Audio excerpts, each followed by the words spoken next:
The Midnight Guardian, the curse of the forgotten cemetery. The fog crept across the ground like spectral fingers, enveloping the time-worn tombstones in São Lázaro Cemetery.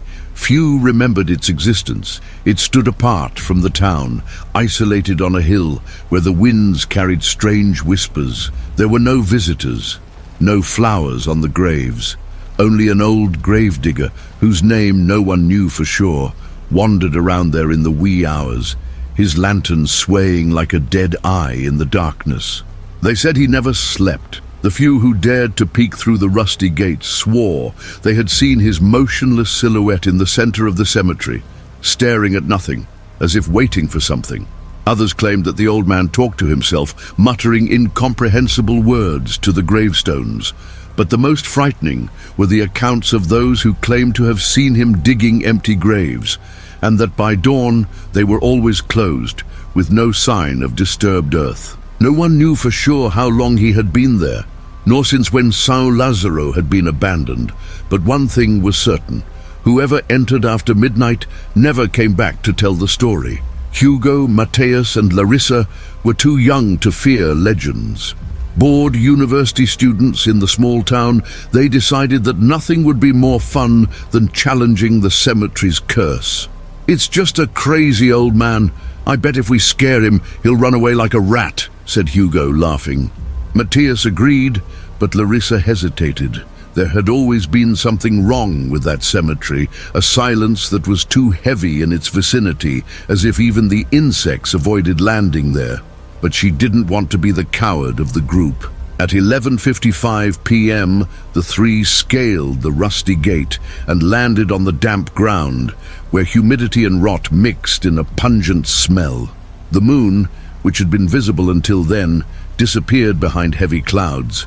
The silence was absolute. No crickets, no wind, no sound. Except for the scraping of a shovel against the earth. The sound came from the back of the cemetery, where the fog was thicker. The dim light of a lantern swayed between the crooked tombstones. "There he is," Mateus whispered. The gravedigger, with his back to them, was digging an open grave. The black earth was piled up beside it, as if he had been there for hours. But something was wrong. "Where's the coffin?" Larissa asked softly. Mateus and Hugo exchanged glances. The grave was empty. Then the old man stopped digging. Slowly he turned his head towards them and smiled. But it was not a human smile.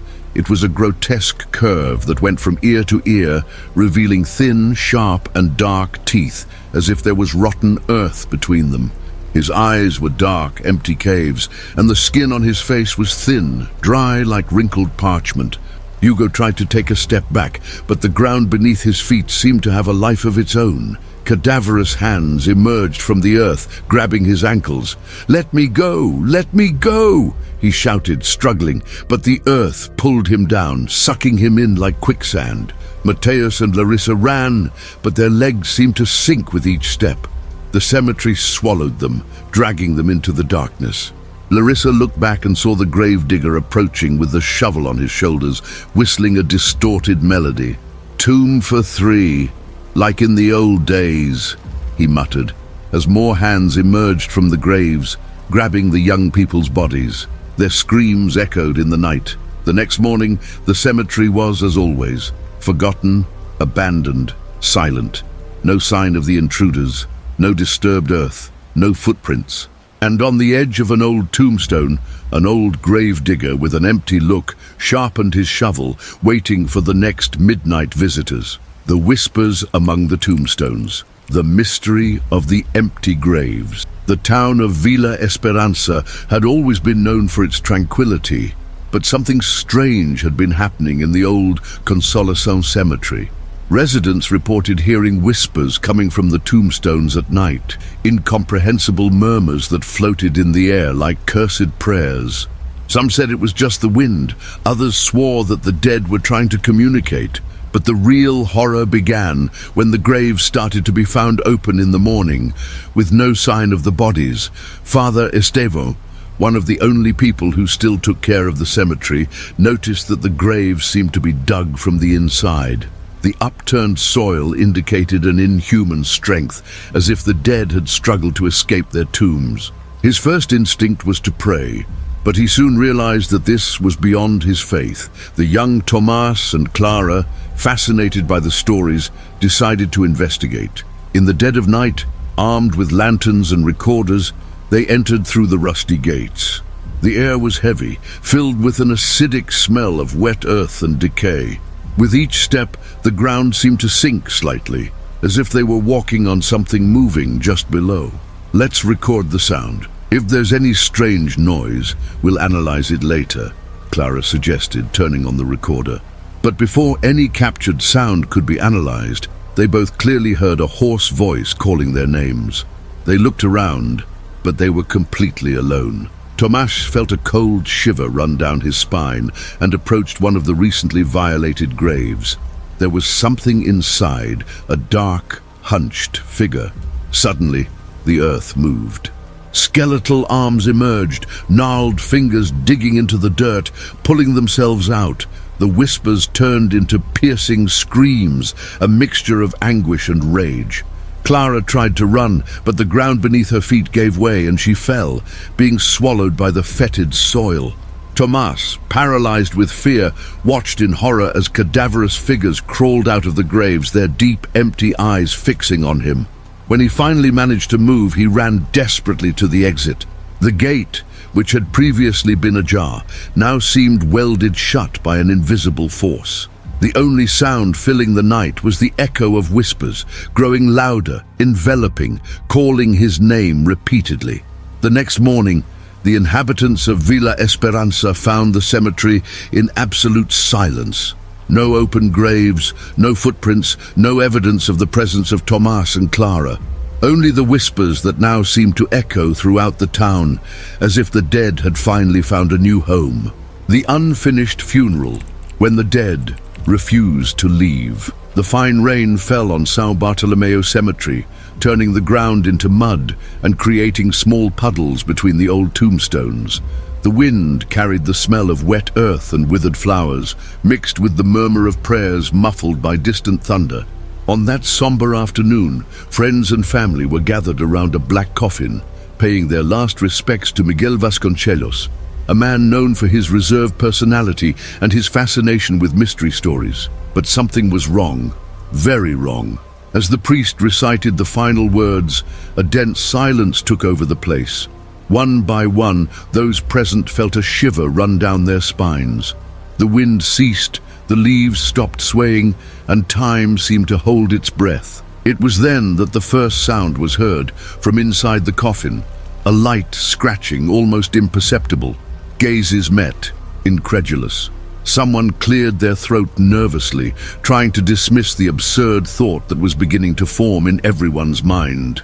The priest hesitated, his voice trembling slightly, but when the second sound came, a dull thud, followed by a murmur, terror took hold. "Is someone there?" Panic gripped those present. One of Miguel's elderly aunts fainted, while others recoiled, covering their mouths in horror. The undertaker, pale, refused to move. "This is impossible. I prepared everything myself," he stammered, backing away. But the sounds continued. Stronger scratches, insistent knocks, the muffled despair of someone who, supposedly, shouldn't be there. Finally, one of the gravediggers gathered courage and, with trembling hands, opened the coffin. What they found inside made screams echo through the cemetery. Miguel's body was with his eyes open. His skin was pale and cold, but his expression seemed filled with a last effort. The nails were slightly marked, as if he had tried to move. The crowd went into shock. Some ran, others prayed between sobs, but before they could react, a cutting wind blew through the trees, bringing with it a terrible sound, a low, hoarse and distant whisper. It wasn't coming from Miguel. It was coming from another tomb. When they looked around, they realized something they hadn't noticed before. Other tombstones seemed slightly displaced. Miguel's funeral wasn't the only one that was unfinished that night, and an even greater mystery seemed to be buried in that cemetery. Grave number 13, the tomb that never stays closed. Cruzeiro Cemetery had always been a place of dark stories. but none of them was as persistent as the legend of grave number 13. Gravediggers, old and new, always reported the same thing. No matter how many times it was sealed, the grave would be open in the morning. For decades, they tried rational explanations. The soil could be unstable, or perhaps animals were digging up the bodies. But nothing justified the fact that even with heavy concrete slabs, the earth continued to move on its own. Mateus, a young journalist, heard about the legend and decided to investigate. Skeptical by nature, he spent nights in the cemetery, hoping to catch some vandalism or a logical explanation. But nothing happened on the first few nights, until, on a cold dawn, he heard a strange sound. It wasn't the wind, nor the branches of the trees bending in the breeze. It was a dull noise, as if something was being dragged. Mateus approached, illuminating the area with his flashlight. Grave number 13 was open once again. A shiver ran down his spine. He examined the footprints in the damp soil, but found no recent marks of anyone who might have violated the grave. It was as if the earth had moved on its own. Before he could react, an icy whisper filled the air. "Why did you come back?" The journalist swung the flashlight around, trying to find the origin of the sound.